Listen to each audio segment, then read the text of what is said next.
Entre le château La Grézette et moi, c'est une histoire d'amour et c'est une passion. C'est d'abord une rencontre.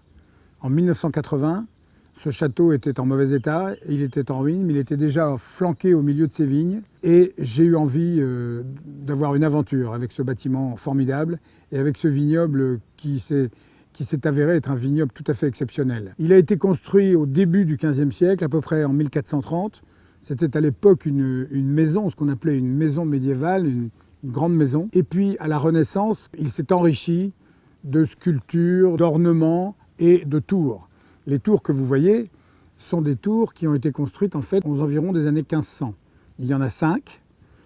La 5e est tout à fait remarquable parce que c'est une tour qui contient un escalier en colimaçon, un escalier en pierre, qui fait à peu près 20 mètres de hauteur et qui est lui-même particulièrement classé monument historique.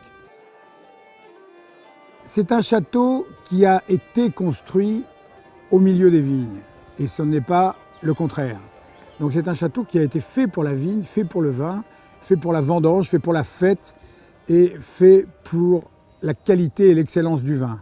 Depuis toujours, les familles qui se sont succédées ici ont apporté un soin extrême à ce vin et à cette cuvée formidable du château La Grézette. Mais la grande vedette qui a donné le signal, je dirais, du grand vin, c'est Marguerite de Massot. C'est une femme. Et tout au long des siècles, ce sont les femmes qui ont dominé ce château. Après Marguerite de Massot, il y en a une autre qui s'appelle Sophie de Malartic. Sophie de Malartic, c'est elle qui a construit le pigeonnier, qui est juste à côté du château. C'est un pigeonnier à 6 pieds, très rare.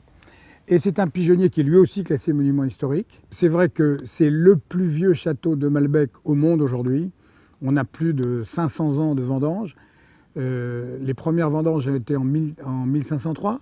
On a d'ailleurs un papier qui montre ces vendanges dans un vieux français tout à fait formidable.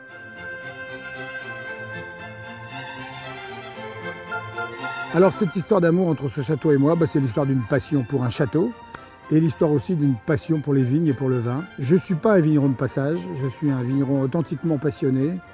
Je me suis entouré du meilleur, Michel Rolland, qui est devenu un très, très bon ami depuis plus de 20 ans maintenant et qui a élaboré au fil du temps des vins de mieux en mieux, de plus en plus souvent couronnés d'ailleurs par des médailles, par des très bonnes notes chez Parker. La période des vendanges est une période sacrée. C'est la période, bien sûr, de la fête, mais c'est la période du travail aussi.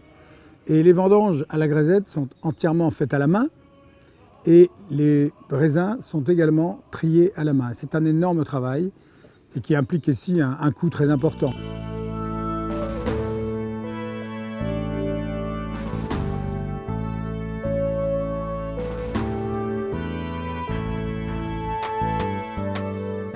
Il y a eu une fête plus grande que les autres ici en 2003. Parce que 2003, c'était les 500e vendanges du château La Grézette. En plus, on a eu beaucoup de chance parce que le millésime 2003 est certainement un des meilleurs qu'on ait jamais eu. Et à cette fête, il y avait des gens de partout, des grands clients, des grands amis. Tina Turner était là, Jean Reno, François Pinault et beaucoup d'autres. Des amis, des gens qui aiment le vin et des gens qui aiment ce vin particulièrement. Ce qui fait que la Grézette est tellement différente des autres. Bien sûr, c'est son histoire, sa longue histoire. C'est le plus vieux Malbec du monde, le plus ancien. Mais c'est aussi le miracle du Malbec. Le Malbec, c'est un cépage que les Français devraient pourtant bien connaître parce que c'est un cépage qui couvrait plus de 50% du pays au XVIe, XVIIe, XVIIIe siècle. Et c'est un cépage qui a un peu disparu en France. Il est resté dans cette région et Dieu merci, il est resté à la Grézette. Mais c'est un cépage qui permet des surprises formidables. Le goût du Malbec est très différent, c'est pas du Bordeaux. Moi, je trouve que c'est mieux.